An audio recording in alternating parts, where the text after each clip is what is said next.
One, इस video में हम लेकर आए हैं जीएसटी से संबंधित आपूर्ति जो होती है, supply means supply under GST. इसके कुछ प्रोविजंस हम देखेंगे कि किसको हम सप्लाई मानते हैं, किसको सप्लाई हम नहीं मानते हैं, और किस किस तरह की सप्लाई होती है, मींस टाइप्स ऑफ सप्लाई, वो हम इस वीडियो में डिस्कस करेंगे। यानी कि ये टॉपिक है हमारा सप्लाई अंडर जीएसटी।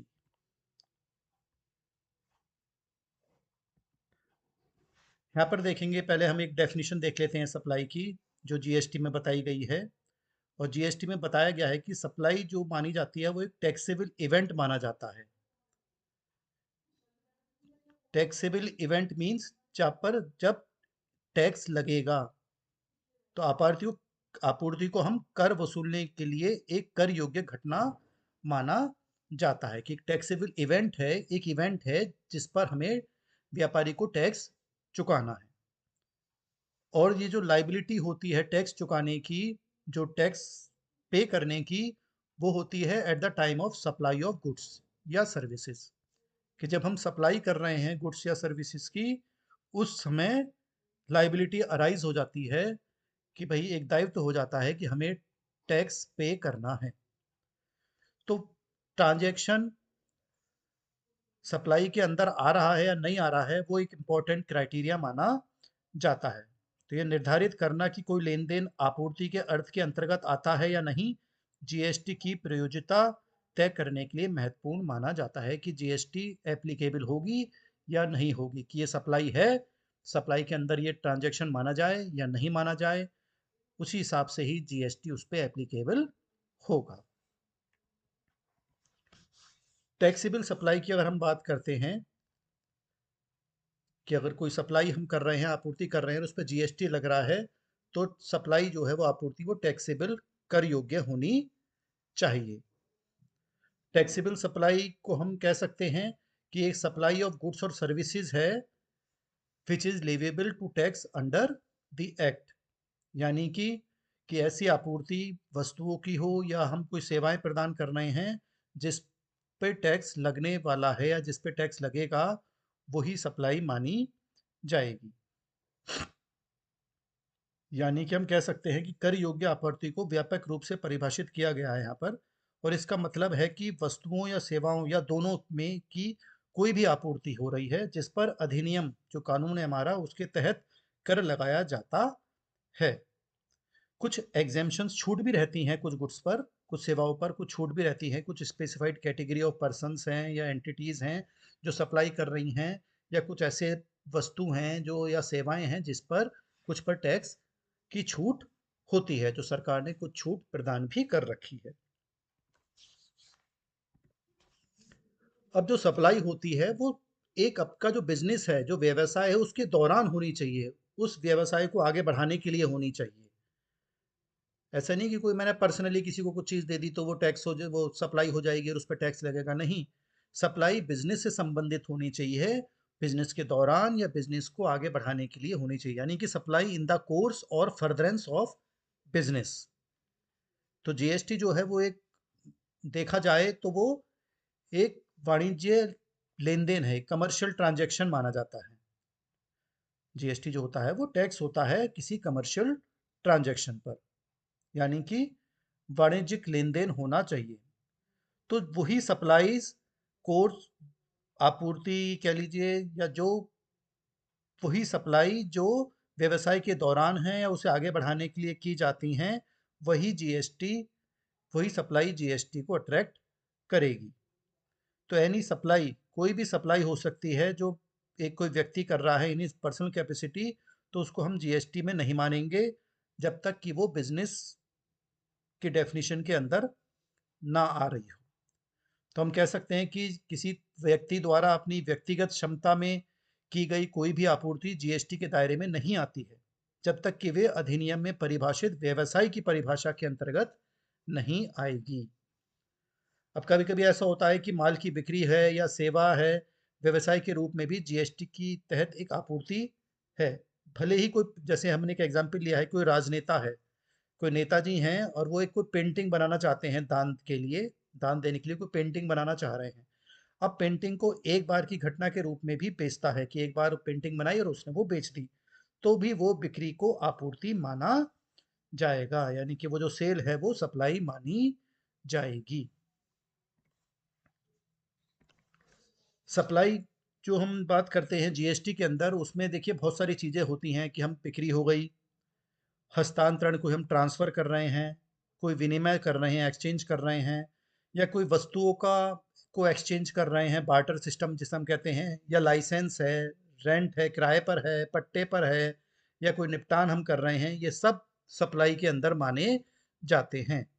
तो यदि कोई व्यक्ति प्रतिफल, प्रतिफल का मतलब होता है कंसिडरेशन, कंसिडरेशन का मतलब होता है कि बदले में हम क्या दे रहे हैं, कि अगर हम कोई सामान बेच रहे हैं तो बदले में हमें पैसे मिल रहे हैं, तो जो पैसे मिल रहे हैं वो प्रतिफल उसको कहा जाता है, उसको कंसिडरेशन कहा जाता है कि बदले में जो चीज़ मिल रही है, कि हम कोई सेवाएं दे रहे हैं, किसी को हमने सेवा दी और उसके बदले हमने कोई सामान ले लिया, तो वो बार्टर सिस्टम हो गया, जो बदले में जो हमें मिला वो प्रतिफल माना जाएगा, कि जो कोई चीज़ हम बेच रहे हैं, कुछ दे रहे हैं, उसके बदले में हमें क्या मिल रहा है, उसको हम प्रतिफल या कंसिडरेशन कहा करते हैं।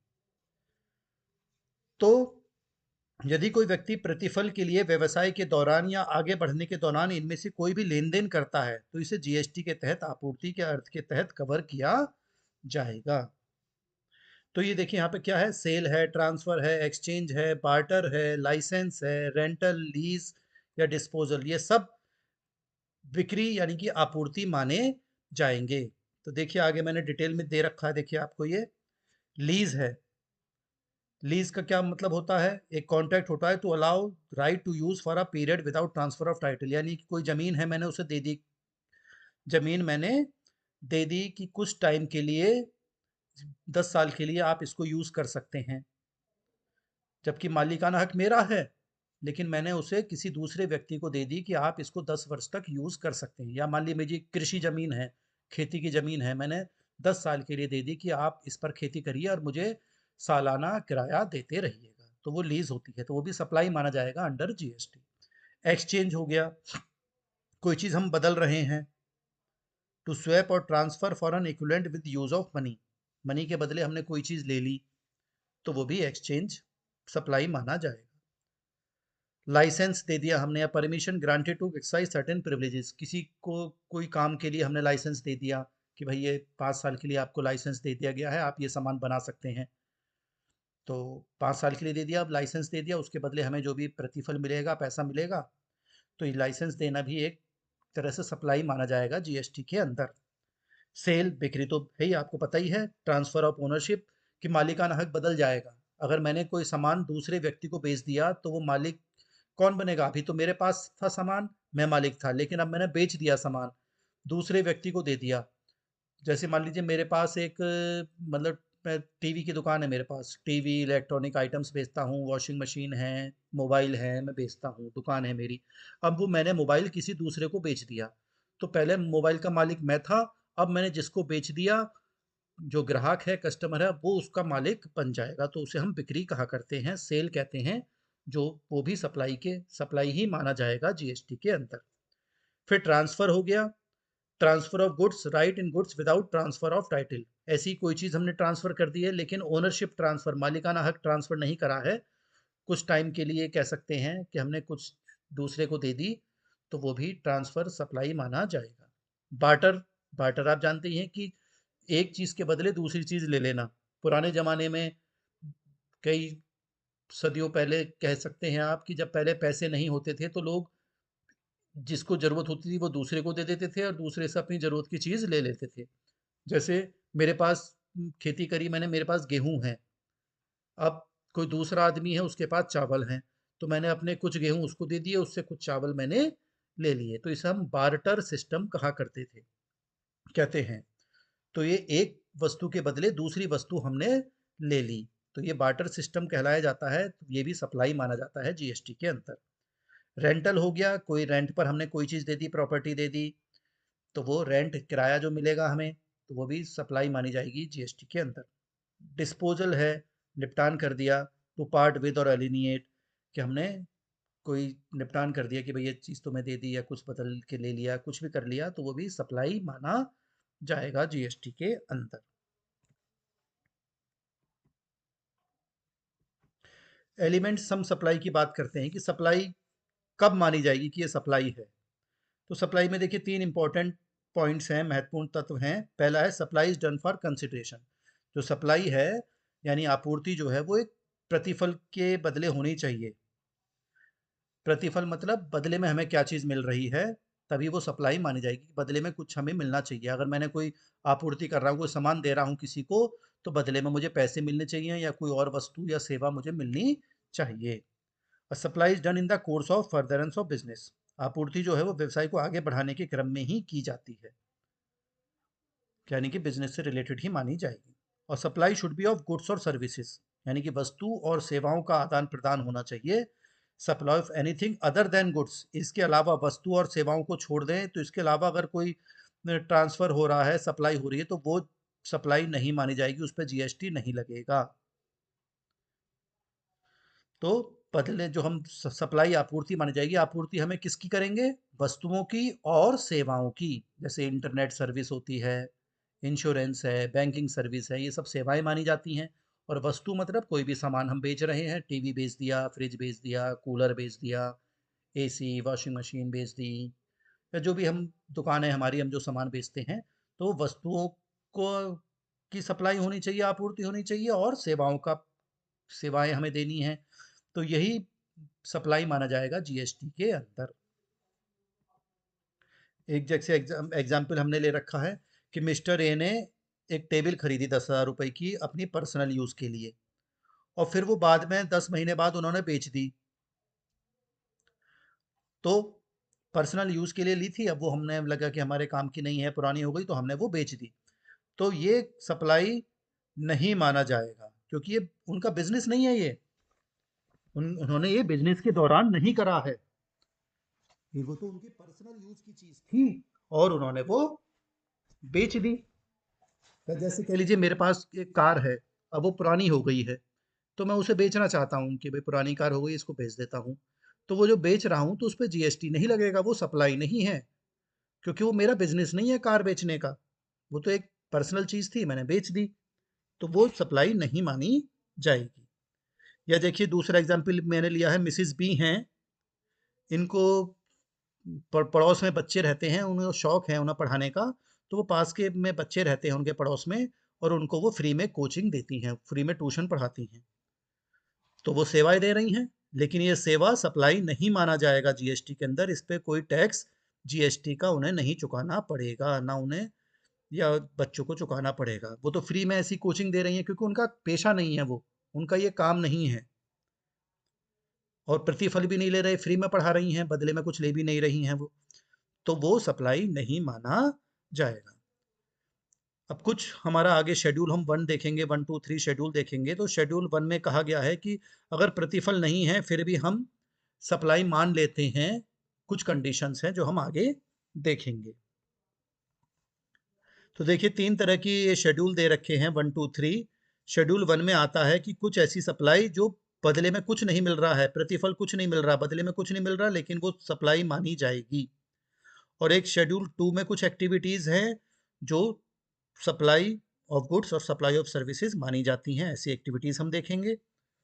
और तीसरे शेड्यूल में ऐसी एक्टिविटीज़ आती हैं जो ना सप्लाई हैं ना सेवाओं का आदान प्रदान माना जा रहा है, सेवाएं मानी जा रही हैं, तो वो सप्लाई नहीं मानी जाएंगी। कुछ ऐसी एक्टिविटीज़ हम देखेंगे शेड्यूल 3 में। ठीक है, तो पहले शेड्यूल 1 देख लेते हैं कि जहाँ पर कोई प्रतिफल नहीं है, बदले में कुछ नहीं मिल रहा और हमने आपूर्ति कर दी, तो वो आपूर्ति मानी जाएगी, सप्लाई मानी जाएगी। अगर हमने कोई सामान किसी को दे दिया और बदले में हमने कुछ नहीं लिया उससे, तो भी वो सप्लाई मानी जाएगी। ऐसी एक्टिविटीज अभी हम देखेंगे। पहले हम देखिए कंसिडरेशन, प्रतिफल की बात कर लेते हैं। देखिए मैंने आपको बताया प्रतिफल क्या होता है कि बदले में जो हमें चीज़ मिल रही है, हमने कोई सामान बेच रहे हैं तो बदले में हमें पैसे मिल रहे हैं, जो पैसे मिले वो प्रतिफल कहलाया जाता है। तो वो पैसे पैसे मिल रहे हैं या कुछ वस्तु भी हमें मिल सकती है बदले में, कुछ भी हो सकता है। अब जैसे गवर्नमेंट ने हमें कोई सब्सिडी दे दी, सब्सिडी मिलती है ना कि गवर्नमेंट हेल्प करती है, तो वो प्रतिफल नहीं माना जाता है। ठीक है, और ये मायने नहीं रखता कि भुगतान प्राप्तकर्ता द्वारा किया गया या किसी अन्य व्यक्ति द्वारा किया गया हो, कोई भी कर सकता है प्रतिफल, लेकिन अगर प्रतिफल होना जरूरी है, जरूरी होना चाहिए। अब जैसे कोई हमने डिपॉजिट दे दी, कोई जमा राशि दे दी किसी को, तो वो प्रतिफल नहीं माना जाए कि हमें सामान लेना है और हमने उसे कुछ जमा कर दिए पैसे, आप कुछ डिपॉजिट दे दिए, तो वो डिपॉजिट दे तो दिए, तो वो सप्लाई है, तो वो प्रतिफल नहीं माना जाएगा डिपॉजिट, जब तक कि वो उसको सप्लाई के रूप में माना पैसा ना मान ले उसको। कहने का मतलब ये है कि जैसे वस्तुएं हैं या सेवाओं या दोनों की आपूर्ति के संबंध में हमने कोई जमा राशि दे दी, तो ऐसी आपूर्ति के लिए किया गया भुगतान वो नहीं माना जाएगा जब तक कि आपूर्तिकर्ता जो हमें सामान दे रहा है ऐसी जमा राशि को उक्त आपूर्ति के लिए प्रतिफल के रूप में लागू नहीं करता है। तो उसे लागू करना पड़ेगा कि जो भी डिपॉजिट है उसको हम इसके बदले मान लेते हैं, दोनों पार्टियों में सहमति हो गई, तभी वो प्रतिफल माना जाएगा, वरना कोई जमा कर दी हमने राशि किसी को दे दी तो वो प्रतिफल नहीं माना जाता है। इसके अलावा जैसे जब वस्तुएं हैं या सेवाएं हैं उनका आदान प्रदान होता है तो वही गतिविधि आपूर्ति और प्रतिफल का गठन करती है। जैसे एक एग्जाम्पल ले लेते हैं कि आप नाई की दुकान पर गए बाल कटवाने, और बदले में आपने वो उसने सेवा दी, आपके बाल काटे, और बदले में आपने उसे कोई पेंटिंग दे दी, बहुत अच्छी महंगी पेंटिंग थी, तो वो उसको आपने दे दी, तो जो पेंटिंग दे दी वो भी एक प्रतिफल माना जाएगा। यानी कि बदले में कुछ ना कुछ तो हमने दे ही दिया है, कि हमने उसकी सेवाएं ली, उसने हमारे बाल काट दिए, और हमने बदले में उसके पैसे की जगह पे हमने वो पेंटिंग दे दी उसको, तो वो भी प्रतिफल माना जाएगा। तो अब हम कुछ कंडीशंस देख लेते हैं कि जब प्रतिफल नहीं भी दिया लेकिन आपूर्ति मानी जाएगी, ऐसी कुछ कंडीशंस हैं। देखिए, पहला है व्यवसायिक संपत्तियों का स्थायी हस्तांतरण या निपटान, कि हमने कोई परमानेंट ट्रांसफर कर दी कोई बिजनेस के एसेट्स अपने, तो वो सप्लाई माना जाएगा, कि परमानेंट ट्रांसफर कर दिया अपने बिजनेस एसेट्स, जो हमारी व्यवसाय की संपत्ति थी वो हमने किसी और को दे दी, तो प्रतिफल नहीं मिल रहा बदले में, लेकिन वो सप्लाई माना जाएगा और उस पर जीएसटी लगेगी। या सप्लाई ऑफ गुड्स और सर्विसेज बिटवीन रिलेटेड पर्सन्स, कुछ रिलेशन है आपस में, जान पहचान है, कुछ विशिष्ट व्यक्ति हैं, उनके बीच में वस्तुओं का आदान प्रदान हो रहा है, तो वो भी प्रतिफल माना जाए। प्रतिफल नहीं हो रहा कुछ भी, अगर हमने सप्लाई करी है बिटवीन रिलेटेड पर्सन्स, तो प्रतिफल नहीं है लेकिन वो सप्लाई मानी जाएगी। प्रिंसिपल होता है, जैसे मेरा बिजनेस है और बिजनेस में अकेले नहीं कर पा रहा हूँ, तो मैंने एक दूसरे शहर में भी मेरा कारोबार है, तो वहाँ पे मैंने एक एजेंट रख लिया, तो वो एजेंट हो गया और वो मेरे कहने पर काम करेगा, तो मैं जो हो गया उसे मैं मानूंगा प्रिंसिपल, मैं अपने मुझे कहा जाएगा प्रिंसिपल, और जो मैंने व्यक्ति रखा है दूसरे शहर में वो एजेंट कहलाया जाएगा, कि मेरे नाम पर वो वहाँ पे काम करेगा। तो अगर मैं एज ए प्रिंसिपल मैं हूँ और मैंने कुछ सामान अपने एजेंट को सप्लाई करा है, और उस एजेंट ने वो सप्लाई करी मेरे नाम पर, तो वो कंसिडरेशन माना जाएगा, क्योंकि एजेंट तो कोई पैसे ले नहीं दे रहे, देना ले रहा ना दे रहा, तो वो सप्लाई फिर भी मानी जाएगी। या एजेंट सप्लाइंग गुड्स, एजेंट ने सप्लाई करे गुड्स प्रिंसिपल को, तो agent undertakes to receive such goods on behalf of the principal. तो एजेंट, क्योंकि एजेंट जो काम करता है वो प्रिंसिपल के नाम पर ही करता है, प्रिंसिपल के बिहाफ पर ही करता है, तो प्रिंसिपल एजेंट को दे रहा है सामान या एजेंट प्रिंसिपल को दे रहा है, तो वो सब सप्लाई मानी जाती हैं। अगला पॉइंट है, भारत के बाहर किसी संबंधित व्यक्ति या उसके किसी प्रतिष्ठान से सेवाएं आयात करने वाला कर योग्य व्यक्ति, कोई टैक्सेबल पर्सन है, वो कुछ गुड्स इंपोर्ट कर रहा है, आयात कर रहा है, रिलेटेड पर्सन है किसी बाहर से, तो भी ये सप्लाई मानी जाएगी। देखिए, दूसरा शेड्यूल है शेड्यूल सेकंड, ये सप्लाई ऑफ गुड्स से संबंधित है, गुड्स और सर्विसेज। पहले हम देखिए सप्लाई ऑफ गुड्स देखते हैं कि सप्लाई ऑफ गुड्स क्या क्या मानी जाती हैं। कि any transfer of title in goods, कि मालिकाना हक ट्रांसफर हो रहा है, कि डॉक्यूमेंट्स बना दिए और उसके डॉक्यूमेंट्स में हमने कोई चीज़ दूसरे आदमी को बेच दी, ट्रांसफ़र कर दी, तो वो सप्लाई मानी जाती है। दूसरा पॉइंट है transfer of title in goods under an agreement stipulating that the property in goods shall pass at a future date upon payment of full consideration as agreed. एक हमने समझौता कर लिया कि भाई एक एग्रीमेंट कर लिया हमने कि ये प्रॉपर्टी कुछ समय बाद दूसरे आदमी को ट्रांसफर कर दी जाएगी और बदले में प्रतिफल मिल जाएगा, बदले में पैसे मिल जाएंगे, तो वो भी सप्लाई मानी जाती है। और तीसरा व्यवसाय की परिसंपत्तियां हैं का, का हिस्सा बनने वाला सामान व्यवसाय चलाने वाले व्यक्ति द्वारा या उसके निर्देशन में हस्तांतरित या निपटारा किया जाता है।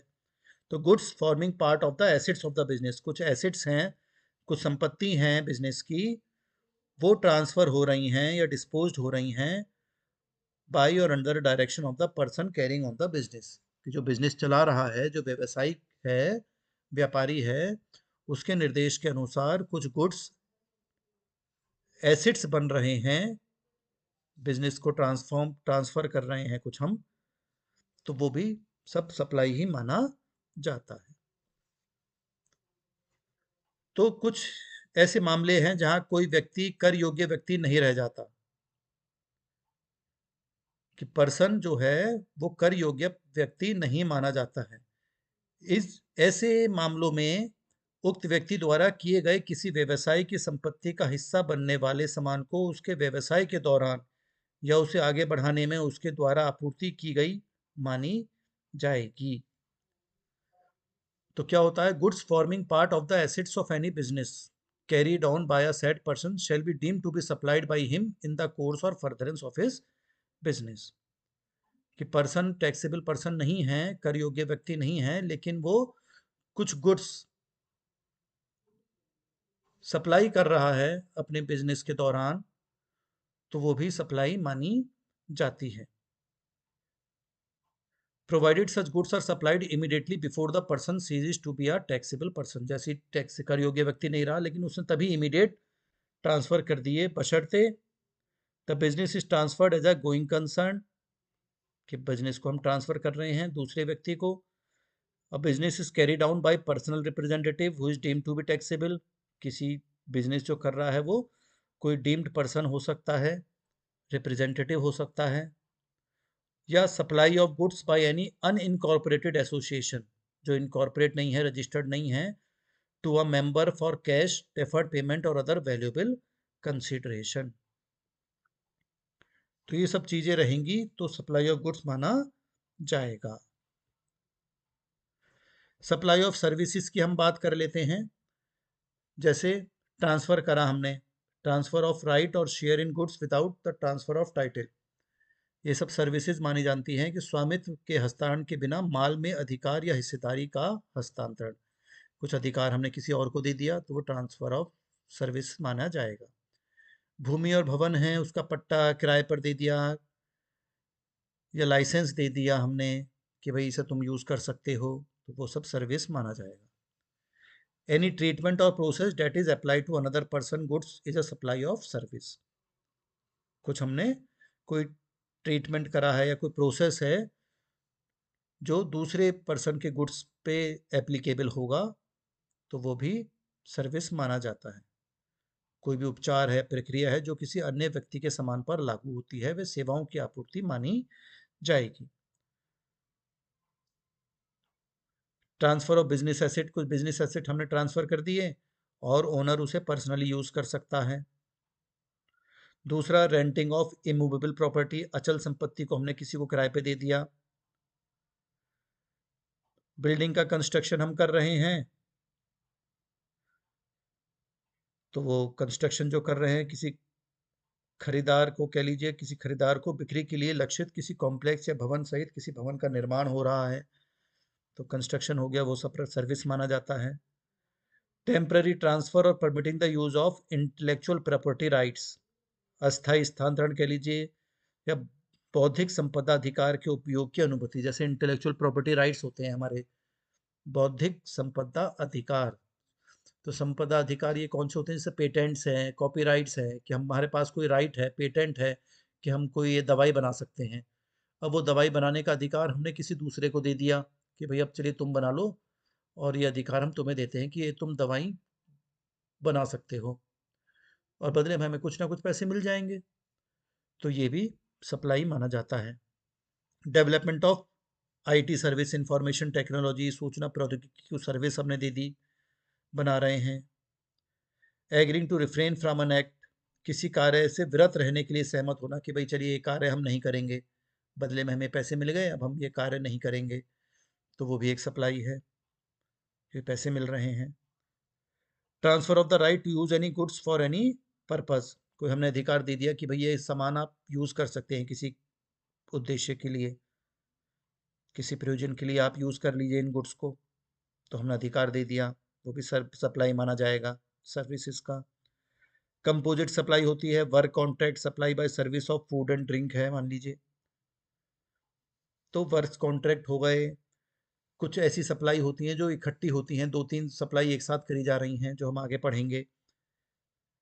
फिर supply of goods by an unincorporated association of person या बॉडी ऑफ इंडिविजुअल्स, अनिगमित एसोसिएशन ऑफ पर्सन्स हैं या बॉडी ऑफ इंडिविजुअल्स हैं, बॉडी ऑफ पर्सन्स हैं, तो उनको हमने सप्लाई करी है। जो रजिस्टर्ड नहीं है, कुछ ग्रुप ऑफ पर्सन्स हैं, उनको हमने दे दिया सामान या सब सर्विसेज दे रहे हैं उनको, तो ये सब सर्विसेज के अंदर माना जाएगा। ये शेड्यूल 3 हैं जो सप्लाई नहीं मानी जाती हैं, तो इनको हम सप्लाई, वस्तुओं का या सेवाओं का सप्लाई नहीं मानते, आपूर्ति नहीं मानते। जैसे services given by an employee to the employer, कोई कर्मचारी ने अपने मालिक को सेवाएं दे रहा है, तो वो कोई सप्लाई थोड़ी है, उसके बदले उसे पैसे मिल रहे हैं, वो नौकरी कर रहा है, तो हम सेवाएं दे रहे हैं अपने मालिक को, तो वो सेवाएं की सेवा, वो सप्लाई नहीं मानी जाती। कोई भी व्यक्ति जो किसी सरकारी निकाय के अध्यक्ष या सदस्य या निदेशक के रूप में कर्तव्य निभा रहा हो, तो वो भी सप्लाई इसमें नहीं मानी जाएगी।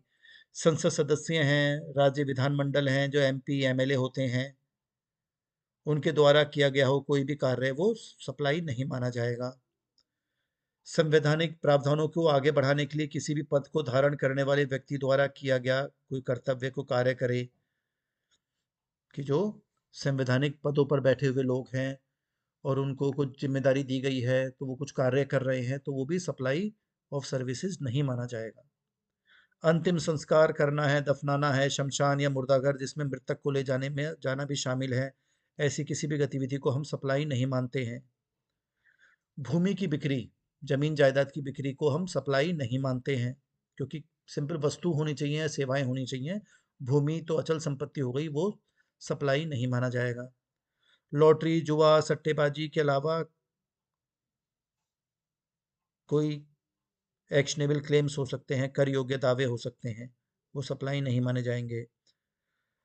अनुसूची सेकंड के पैराग्राफ 5 के एक खंड के अधीन भवन की बिक्री, कुछ बिल्डिंग है उसे बेच रहे हैं, तो वो सप्लाई नहीं मानी जाएगी।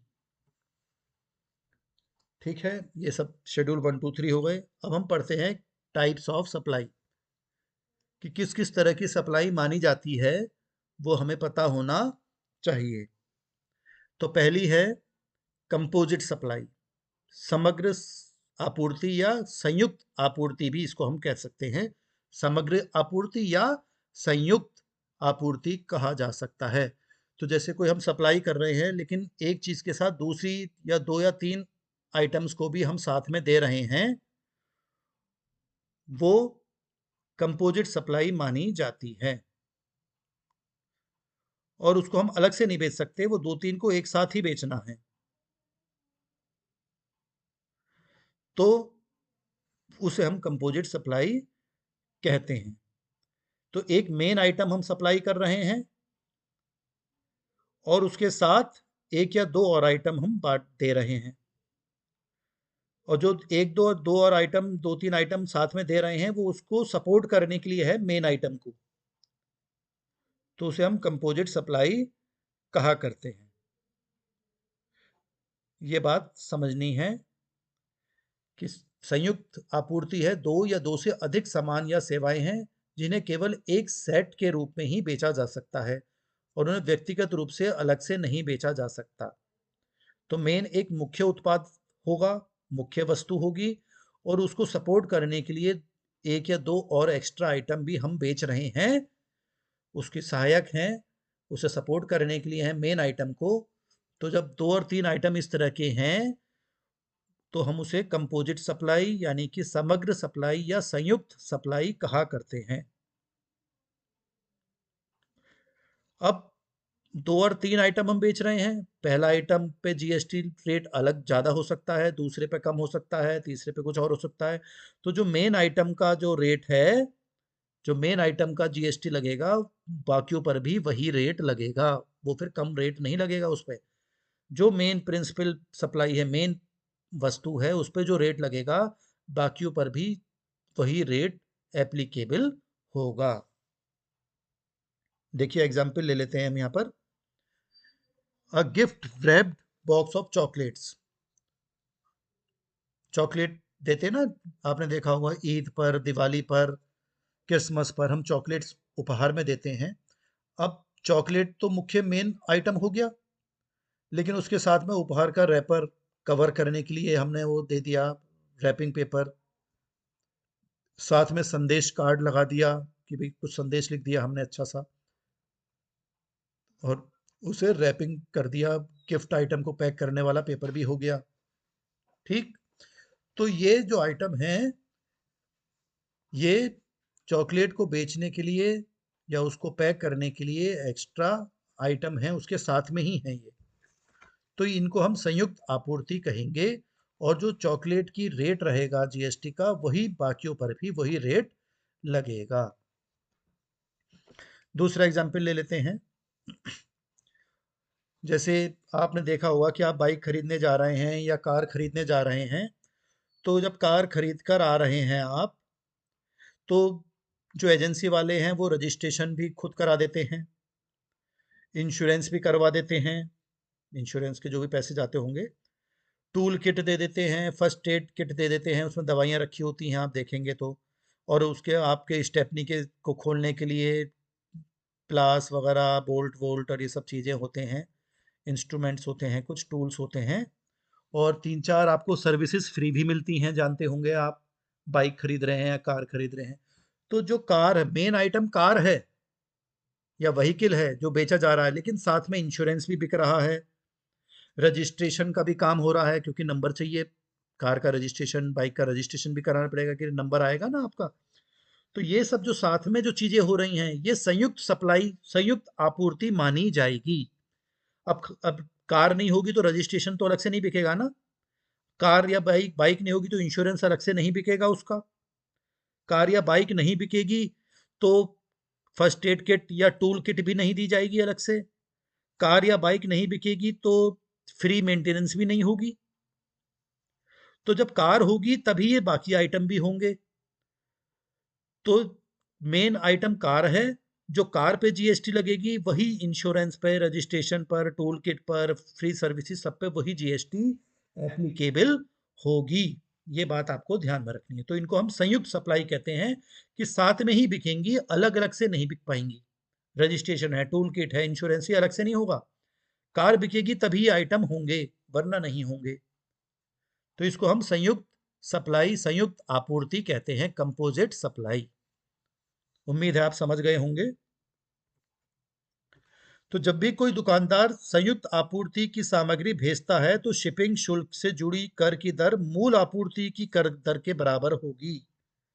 यानी कि जो सप्लाई हो रही है या शिपिंग चार्जेस हैं, तो जो मेन प्रिंसिपल प्रोडक्ट है, जो मेन आइटम है, उस पर जो जीएसटी लगेगी वही सब बाकियों पर भी वही जीएसटी लागू होगी। ठीक है। दूसरा है, देखिए, मिक्स्ड सप्लाई। ये भी बिल्कुल सिमिलर है, एक जैसा ही लगता है। मिक्स सप्लाई में क्या होता है कि दो या दो से ज्यादा आप प्रोडक्ट बेच रहे हैं, लेकिन वो अलग से भी बिक सकते हैं। ऐसा जरूरी नहीं है कि एक नहीं बिकेगा तो दूसरा नहीं बिकेगा। ये जो वस्तु हैं या सर्विसेज हैं, ये अलग अलग भी बिक सकती हैं, लेकिन साथ में बिक रही हैं तो उसे हम मिश्रित आपूर्ति या मिक्स्ड सप्लाई कहा करते हैं। यहाँ पर क्या होगा, अब मान लीजिए कोई दो आइटम हमने बेच दिए। अब एक पे 28% जीएसटी लग रही है, एक पर 9% लग रही है। तो ये 18% लग रही है। तो जो पहले, अगर एक प्रोडक्ट पर 28% लग रही है और दूसरे पर 18% लग रही है, तो दोनों अगर इकट्ठे बिक रहे हैं दोनों को एक साथ बेचा जा रहा है, मिश्रित आपूर्ति की जा रही है, मिक्स्ड सप्लाई करी जा रही है, दोनों को एक साथ बेचा जा रहा है, तो जो 28% ज्यादा वाली है वही दोनों पर, दोनों प्रोडक्ट पर फिर 28% ही लगेगी। ठीक है, यहां पर देखिए एक एग्जाम्पल ले लेते हैं। एक पौधे की नर्सरी है, नर्सरी होती है जहां पर छोटे छोटे पौधे बिकते हैं। अब हमने कुछ फ्लावर्स दे दिए, साथ में कुछ सजावटी पौधे भी और लगा दिए, बागवानी माली की सेवाएं भी हमने दे दी। तो ये अलग अलग भी हो सकता था। जो नर्सरी कटे हुए फूल का पौधा है, फ्लावर्स बेच रहे हैं, वो पौधे अलग से भी बेच रहे हैं, माली का काम भी कर रहे हैं। लेकिन वो जो एक पौधा बेच रहा है, तो जरूरी नहीं है कि सजावटी पौधा भी साथ में ही बिकेगा, ऐसा कोई जरूरी नहीं है।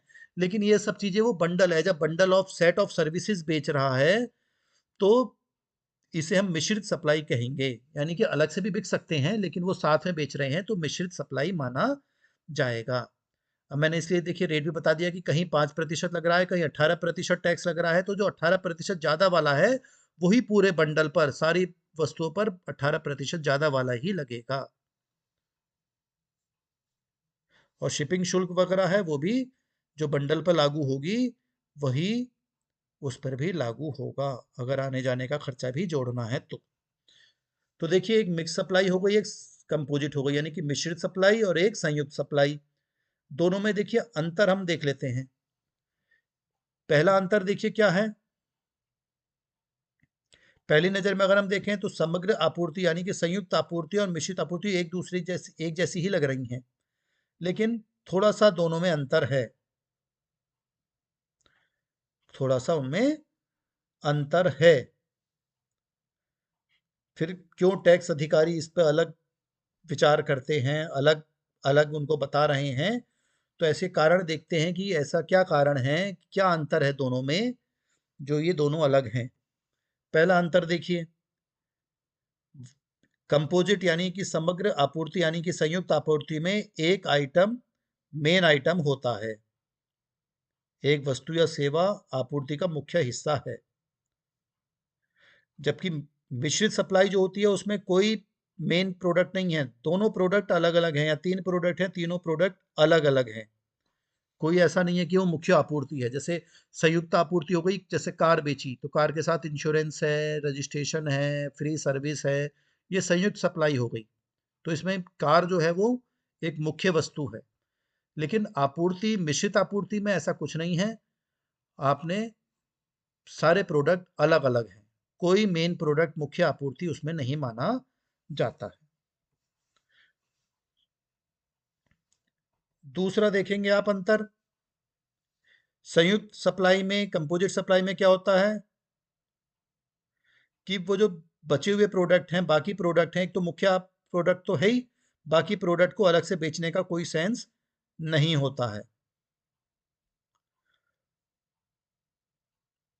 समझ रहे हैं नहीं? जैसे होटल वाले हैं, होटल में आप जाएंगे तो आपको, जैसे रूप में आप होटल लिया, आपने कहीं किसी दूसरे शहर में गए और आपने होटल लिया, और होटल में जब आप गए तो आपको एक टॉवल दी जाएगी, साबुन रखा मिलेगा, नया साबुन रखा जाएगा वॉशरूम में, है नहीं? तो अब होटल के साथ वो संयुक्त सप्लाई है, कंपोजिट सप्लाई है। वो कोई अलग से टॉवल बेचने नहीं जा रहे हैं, अलग से साबुन बेचने नहीं जा रहे हैं। वो जो जो होटल का जो किराया लिया जाएगा, जो होटल का रूम दिया जा रहा है, जो सेवाएं दी जा रही हैं, उसके साथ वो मिल रहे हैं, उन्हें अलग से नहीं बेचा जाएगा। तो वो कंपोजिट सप्लाई माना जाएगा। लेकिन मिक्स सप्लाई में क्या होगा कि प्रत्येक टुकड़ा अलग अलग है।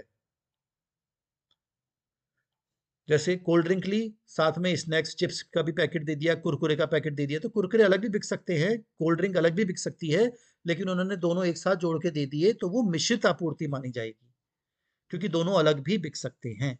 कंपोजिट सप्लाई में वो अलग प्रोडक्ट नहीं बेचे जाएंगे, वो जो मेन प्रोडक्ट है उसके साथ ही बिक रहे हैं वो, तो उसे हम कंपोजिट सप्लाई कहते हैं। और जो अलग अलग बिक सकते हैं उन्हें हम मिश्रित सप्लाई कहा करते हैं। और देखिए सप्लाई की वैरायटी है, टैक्सेबल सप्लाईज।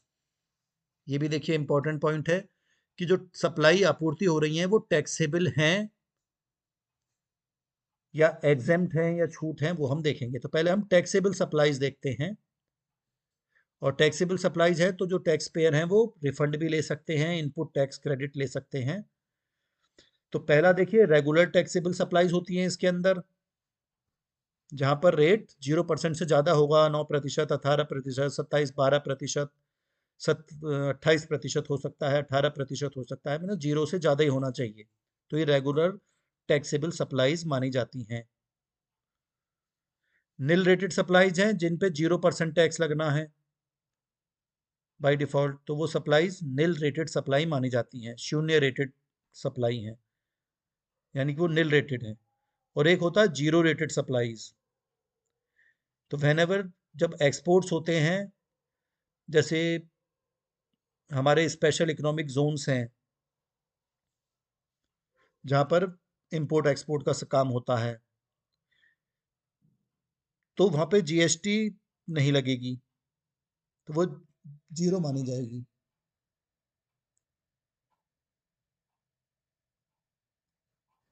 क्योंकि हम इंपोर्ट एक्सपोर्ट कर रहे हैं तो वहाँ पे, जबकि अगर इंडिया में बेचते तो 0 से ज़्यादा परसेंट टैक्स लगता, 9% लगता है या 18 लगता है या 28 लगता।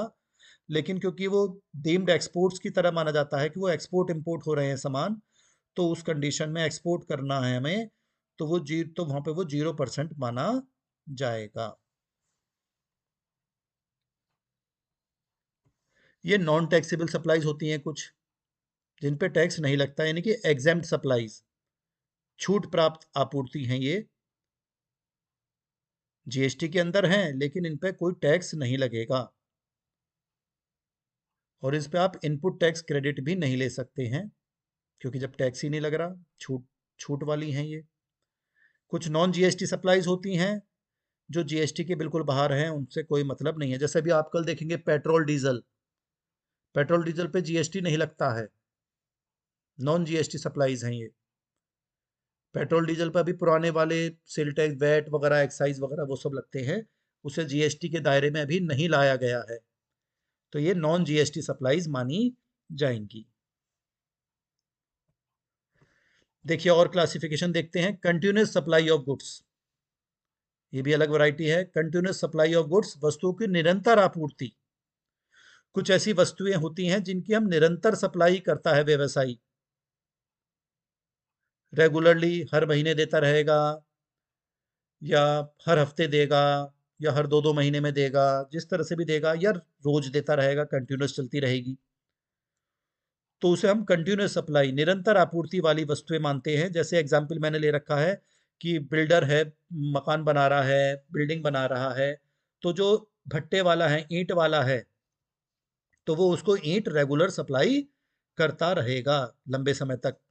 भाई ईंटों से ही तो बनेगा, मकान बनना है, बिल्डिंग बननी है, या सीमेंट है, ईंट है, रेता है, बजरी है, ये सब सामान रेगुलर सप्लाई होती रहती है बीच बीच में, क्योंकि बिल्डिंग बननी है, बहुत बड़ी बड़ी बिल्डिंग बननी है, कई कई साल लग जाते हैं, तो कई सालों तक वो ईंटों की सप्लाई चलती रहेगी, सीमेंट की सप्लाई चलती रहेगी, तो ये कंटिन्यूस सप्लाई मानी जाती है।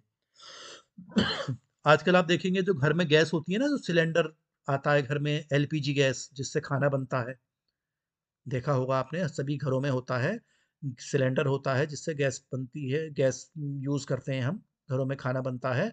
लेकिन अगर आप शहरों में देखेंगे तो पाइपलाइन आ गई है, पाइप घर में फिट हो जाता है, अब सिलेंडर की जरूरत नहीं है, उस पाइप के द्वारा ही गैस आती रहेगी, हर वक्त आती रहेगी। तो वो भी सप्लाई जो है वो कंटिन्यूस सप्लाई मानी जाएगी, कि हर महीने आपका बिल बन के आ जाएगा, महीने या 2 महीने में। मेरे घर में है जैसे वो पाइपलाइन, तो हर 2 महीने में बिल बनकर आ जाता है। मीटर लगा हुआ है पाइप पर, पाइपलाइन जो है वहाँ पे मीटर लगा हुआ है, और जो रीडिंग लेने आता है आदमी उनकी कंपनी का, वो रीडिंग लेके चला जाता है और बिल मेरे घर पर आ जाता है 2 महीने में। तो वो सप्लाई ऑफ गैस हो गई, जो गैस की सप्लाई हो रही है पाइपलाइन के द्वारा हो रही है, और मंथली या 2-2 महीने में उनका बिल बनकर आ जाता है, तो ये कंटिन्यूस सप्लाई मानी जाती है, वस्तुओं की निरंतर आपूर्ति कही जाती है। यहाँ पर यह भी ध्यान में रखना है कि माल की निरंतर आपूर्ति के मामले में जहाँ निरंतर लेन देन है या रेगुलर बेसिस पर लेन देन है, चालान प्रत्येक विवरण जारी होने के या लेन देन होने से पहले या उस समय जारी किया जाएगा, या जब प्रत्येक भुगतान प्राप्त होगा। यानी कि जो चालान कटेगा, इनवॉइस कटेगी, वो रेगुलर बेस पे कटती रहेगी। तो इनवॉइस कब कटेगी? जब वो स्टेटमेंट उनका इशू होगा कि भाई आपने इतनी का सामान ले लिया है, या वो घटना हो रही है सामान की बिकने की, या जब पेमेंट प्राप्त हो रहा है, उस समय चालान काटा जाएगा। जिससे कि जब पेमेंट मिलने वाला होगा, पेमेंट प्राप्त हो रहा होगा। यहाँ पर ये भी ध्यान देंगे कि सेवाओं की जो निरंतर आपूर्ति है, उसका अर्थ है लगातार या आवर्ती आधार पर प्रदान की गई या प्रदान की जाने वाली सहमति। यानी कि रेगुलर आपको ये सप्लाई हम सामान करते रहेंगे। और ये जो सप्लाई जो है, ये 3 महीने से ज़्यादा की होनी चाहिए। यानी कि 1-2 महीने सप्लाई कर दी हमने लगातार, वो नहीं, 3 महीने से ज़्यादा का हिसाब किताब होना चाहिए। यानी कि 3 महीने के अंदर हम सप्लाई करेंगे तो वो कंटिन्यूस सप्लाई नहीं मानी जाएगी। ये सर्विसेज के बारे में है। सर्विसेज आपने देखा होगा कि इंटरनेट फैसिलिटी मिलती है आपके, हमारे घर में जैसे लगा हुआ है जियो का, जियो फाइबर लगा हुआ है, तो इंटरनेट हर वक्त आता रहता है। घर में हर वक्त इंटरनेट सेवाएं रहती हैं कि हम अपना लैपटॉप चला रहे हैं इंटरनेट, या जैसे मैं ये वीडियो बना रहा हूँ, तो ये भी सब इंटरनेट की मदद से ही बन रहा है, जो यूट्यूब पर अपलोड किया जाएगा। तो मोबाइल चल रहे हैं हमारे, उसमें इंटरनेट फैसिलिटी आ रही है। टीवी चल रहा है आजकल हमारा, गूगल टीवी चलता है आजकल, स्मार्ट टीवी आ रहा है, तो वो इंटरनेट से ही चलता है। तो इंटरनेट की सप्लाई लगातार बनी हुई है। एनुअल मेंटेनेंस कॉन्ट्रैक्ट्स होते हैं, वार्षिक रखरखाव अनुबंध, कि भाई हम ये आपकी मेंटेनेंस पूरे साल भर में बीच बीच में करते रहेंगे, कोई सेवाएं हम प्रदान करते रहेंगे। या licensing of software, brand names, कोई सॉफ्टवेयर हमें लाइसेंस ले लिया हमने, इस सॉफ्टवेयर को हम चलाएंगे। सॉफ्टवेयर जानते हैं ना, कंप्यूटर लैपटॉप में सॉफ्टवेयर होता है, तो बहुत से सॉफ्टवेयर होते हैं जिसका लाइसेंस लेना पड़ता है, फीस देनी पड़ती है उसकी।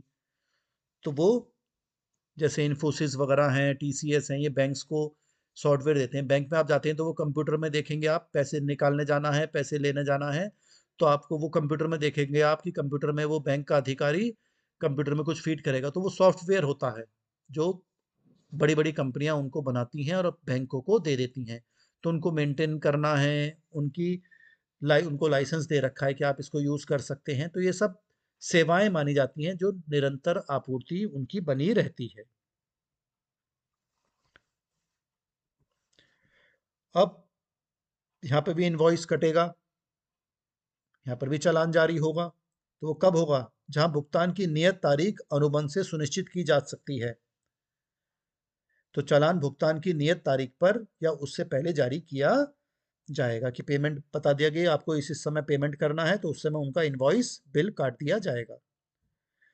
जहाँ पर ड्यू डेट पेमेंट की नहीं डिसाइड करी गई है, तो जो इनवॉइस होगा वो बिफोर और at the time when the supplier is receiving the payment, जब सप्लायर को जब पेमेंट मिलेगा या उससे पहले उसको उसका चालान काट दिया जाएगा, चालान जारी कर दिया जाएगा।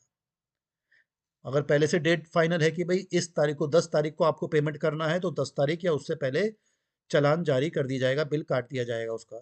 लेकिन अगर डेट डिसाइड नहीं है, तो जब हमें पैसे प्राप्त हो रहे होंगे, तो वो सप्लायर जो है वो उस समय या उससे पहले चालान जारी कर सकता है, बिल काट सकता है। और वैन कभी ऐसा हो सकता है कि पेमेंट जो है वो उस घटना को पूरा कर कर जब पूरा हो जाएगा तब वो कटेगा। तो इनवॉइस उस घटना के खत्म होने पर या उससे पहले जारी किया जा सकता है। ठीक है, यहाँ पर ये बात ध्यान में रखेंगे हम कि ये निरंतर आपूर्ति हो रही है, कंटिन्यूस सप्लाई हो रही है। तो ये बात यहाँ पे कुछ बातें हैं जो हमें ध्यान में रखनी है कि it should be a contract for the supply of goods और services regularly and can not be a one time supply. ये जो कंटिन्यूस सप्लाई है, सतत आपूर्ति चल रही है, नियमित आपूर्ति चल रही है, तो ये लगातार होनी चाहिए, वन टाइम नहीं होनी चाहिए। और दूसरा पॉइंट, जो कॉन्ट्रैक्ट का टाइम है सप्लाई है, वो 3 महीने से ज़्यादा की होनी चाहिए। और बिल जो होगा वो भी पहले डिसाइड होगा कि बिल कब कब आएगा, कि क्वार्टरली, वीकली, मंथली, कैसे कैसे आएगा। एक बार बिल नहीं आएगा, लगातार आता, क्योंकि लगातार सप्लाई चल रही है तो बिल भी बीच बीच में, इनवॉइस भी बीच बीच में बनते रहेंगे। पेमेंट भी रेगुलर होता रहेगा। बिल बनेगा और उसका आप पेमेंट करेंगे, फिर बिल बनेगा, फिर आपको पेमेंट करना पड़ेगा। तो ये बात, जब ये सब चीज़ें होंगी तभी हम उसे कंटिन्यूस सप्लाई कहेंगे, निरंतर आपूर्ति उसको मानेंगे। दूसरा देखिए आता है इंटर स्टेट सप्लाई। एक इंटर स्टेट होता है, एक इंट्रा स्टेट होता है।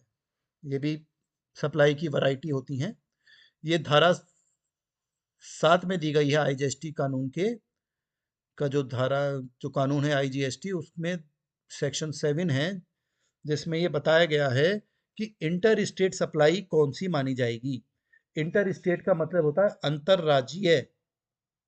अंतरराज्यीय आपूर्ति, यानी इंटर स्टेट सप्लाई। जब सामान एक राज्य से दूसरे राज्य में जा रहा है, या एक केंद्र शासित प्रदेश से दूसरे केंद्र शासित प्रदेश में जा रहा है। केंद्र शासित प्रदेश होते हैं जैसे हमारे अंडमान निकोबार आइलैंड्स है, पौंडीचेरी है, पुडुचेरी सुना होगा आपने, दमन दीव है गुजरात की तरफ आगे। तो ये सब केंद्र शासित प्रदेश हैं। चंडीगढ़ है। तो ये तो एक केंद्र शासित प्रदेश से दूसरे केंद्र शासित प्रदेश को जा रहा है सामान, या एक राज्य से दूसरे राज्य को जा रहा है, या एक राज्य से दूसरे केंद्र शासित प्रदेश को जा रहा है, या केंद्र शासित प्रदेश से किसी राज्य को जा रहा है। यानी कि एक राज्य से, एक केंद्र शासित प्रदेश से बाहर निकल रहा है सामान, तो उसे हम अंतरराज्यीय आपूर्ति कहेंगे। यानी एक राज्य से दूसरे राज्य में जा रहा है, दूसरी जगह जा रहा है, तो वो इंटर स्टेट सप्लाई माना जाएगा। दूसरा होता है इंट्रा स्टेट सप्लाई, अंतरराज्यीय आपूर्ति। अंतरराज्य में क्या होता है कि जो सामान है वो एक राज्य के अंदर ही बिक रहा है। जैसे हम उत्तर प्रदेश में रहते हैं, तो उत्तर प्रदेश में आप देखेंगे लखनऊ है, गाजियाबाद है, नोएडा है, मुरादाबाद है, बरेली है, संभल है। तो अलग अलग शहर है एक ही राज्य में। तो ये मान लीजिए एक शहर के अंदर ही बिक गया सामान, या एक लखनऊ से सामान चला, वो लखनऊ से चला नोएडा में आ गया, यानी लखनऊ से बेचा और नोएडा में उस प्राप्त कर लिया। तो राज्य एक ही है, एक ही राज्य के अंदर सामान खरीदा और बेचा गया, तो वो अंतरराज्यीय आपूर्ति माना जाएगा, इंट्रा स्टेट सप्लाई माना जाएगा। या एक ही केंद्र शासित प्रदेश के अंदर ही सामान खरीदा और बेचा जा रहा है, यानी कि दूसरे राज्य में नहीं जा रहा है, तो वो इंट्रा स्टेट सप्लाई मानी जाती है। ठीक है। अगला देखिए क्लासिफिकेशन है, टाइप है आउटवर्ड सप्लाई। आउटवर्ड सप्लाई का मतलब सप्लाई सेल है, ट्रांसफर है, barter, exchange, licence, rental, lease, disposal, कुछ भी हो सकता है, और वो सप्लाई बाहर कर रहा है, किसी दूसरे को अपना सामान दे रहा है, तो वो बाहरी आपूर्ति यानी आउटवर्ड सप्लाई माना जाएगा। इसका धारा 283 है आईजीएसटी कानून में।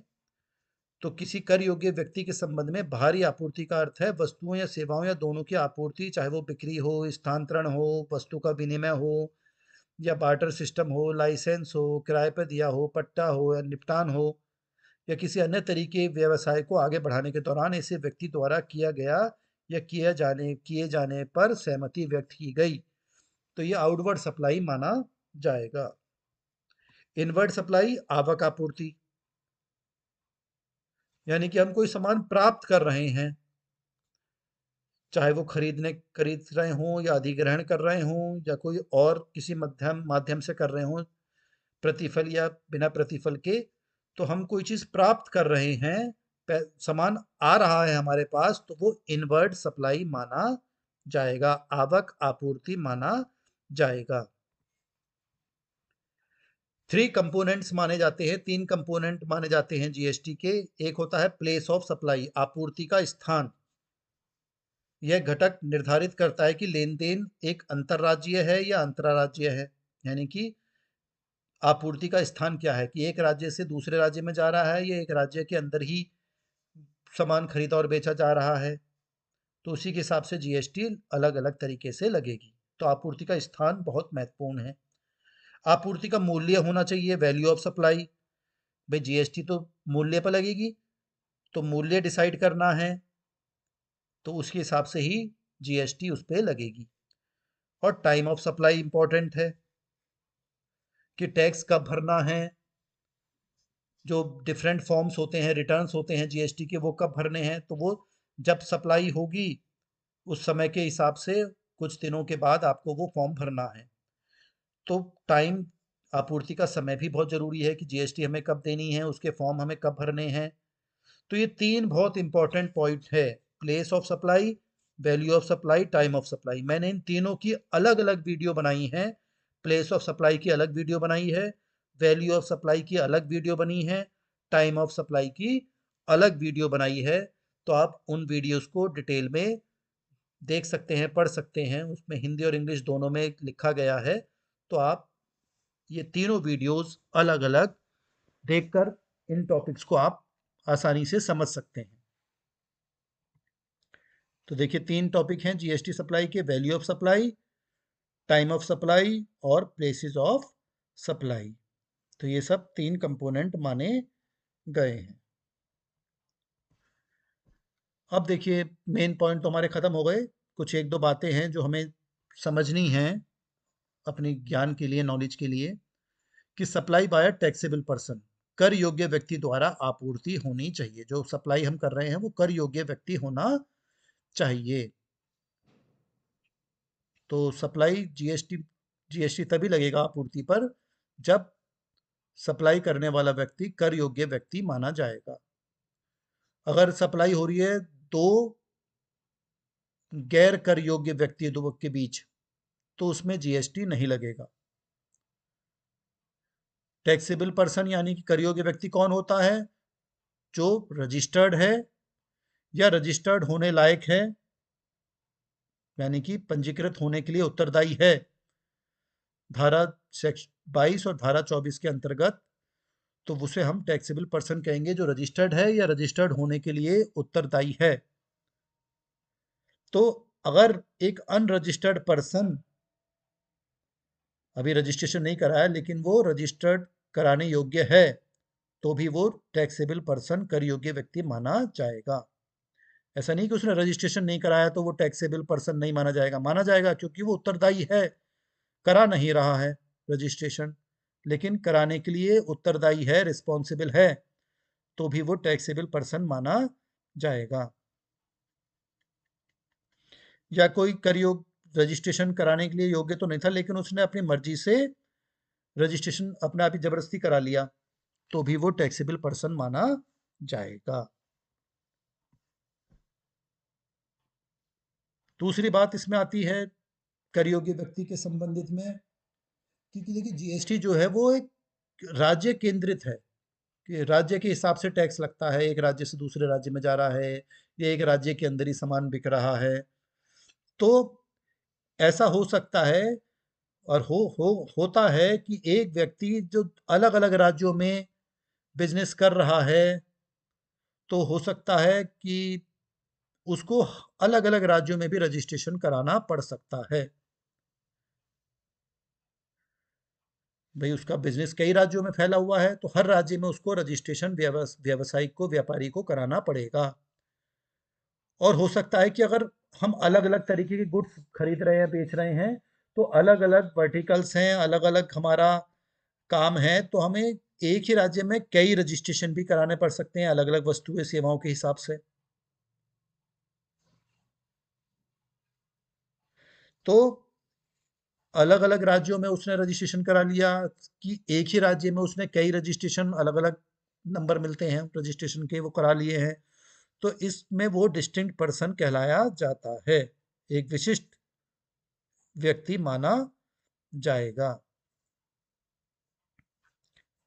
एक सब में अलग व्यक्ति वो मान डिस्टिंक्ट पर्सन, अलग व्यक्ति सब में माना जाएगा। और एक व्यवसाय है, उसके कई व्यवसाय चल रहे हैं, एक में रजिस्ट्रेशन कराया, दूसरे में रजिस्ट्रेशन कराया, तो अगर इन दोनों में भी अगर सामान का आदान प्रदान हो रहा है तो वो सप्लाई माना जाएगा और उस पर जीएसटी लगेगी। ये बात आपको समझनी है। अब जो कर योग्य व्यक्ति है वो समझ गए हम कौन होता है, लेकिन फिर भी एक बार और देख लेते हैं कि जो कोई बिजनेस कर रहा है इंडिया में और रजिस्टर्ड है या रजिस्ट्रेशन कराने के लिए उत्तरदायी है, वो कर योग्य व्यक्ति माना जाता है, टैक्सेबल पर्सन माना जाता है। कौन माना जाता है? जो इंडिया में बिजनेस कर रहा है और उसने रजिस्ट्रेशन अपना पंजीकरण करा रखा है या पंजीकरण कराने के लिए उत्तरदायी है, वो टैक्सेबल पर्सन कर योग्य व्यक्ति माना जाएगा। और आर्थिक गतिविधियों में तो शामिल होगा ही होगा, ट्रेड है, बिजनेस है, कॉमर्स है, वो अपना कर रहा है। अब ये जो व्यक्ति जो है, ये व्यक्ति खाली एक इंसान नहीं हो सकता, इंडिविजुअल तो है ही, लेकिन हिंदू अनडिवाइडेड फैमिली होती हैं, कंपनी है, पार्टनरशिप साझेदारी फर्म है, लिमिटेड लाइबिलिटी पार्टनरशिप है, एसोसिएशन ऑफ पर्सन्स हैं, बॉडी ऑफ इंडिविजुअल्स हैं, गवर्नमेंट की कंपनी है, कोई निगम है, या फॉरेन कंट्री में कोई आपका बिजनेस है, कोऑपरेटिव सोसाइटी हैं, लोकल अथॉरिटी हैं, सरकार हो गई आपकी, ट्रस्ट हो गए, या कृत्रिम न्यायिक व्यक्ति हो गए, आर्टिफिशियल जुडिशियल पर्सन हो गए, तो ये भी सब टैक्सेबल पर्सन यानी पर्सन की डेफिनेशन के अंदर माने जाते हैं। कंपनी है, फर्म है, साझेदार फर्म है, हिंदू अनडिवाइडेड फैमिली है, सरकारी कंपनियां हो गई, निगम हो गए, ये सब पर्सन व्यक्ति की परिभाषा में माने जाते हैं और ये सब टैक्सेबल पर्सन हो सकते हैं। ठीक है। तो मुझे उम्मीद है कि ये सप्लाई का टॉपिक आपको समझ में आ गया होगा। आप इस वीडियो को बार बार देखिए और कोशिश करिए इसको समझने की। मैंने जो मैटर है वो हिंदी में भी लिखा है, इंग्लिश में भी लिखा है कि इंग्लिश मीडियम स्टूडेंट्स और हिंदी मीडियम स्टूडेंट्स दोनों इस टॉपिक को आसानी से समझ सकते हैं। फिर भी कोई समस्या हो आप कमेंट बॉक्स में लिख दीजिएगा। ठीक है। कोई समस्या हो तो आप कमेंट बॉक्स में लिखिए, मैं उसमें आपको उस क्वेश्चन का जवाब दे दूंगा। फिर भी वीडियो आप बार बार देखिए, समझने की कोशिश करिए, तो आपको ये टॉपिक आसानी से समझ में आ जाएगा। Thank you.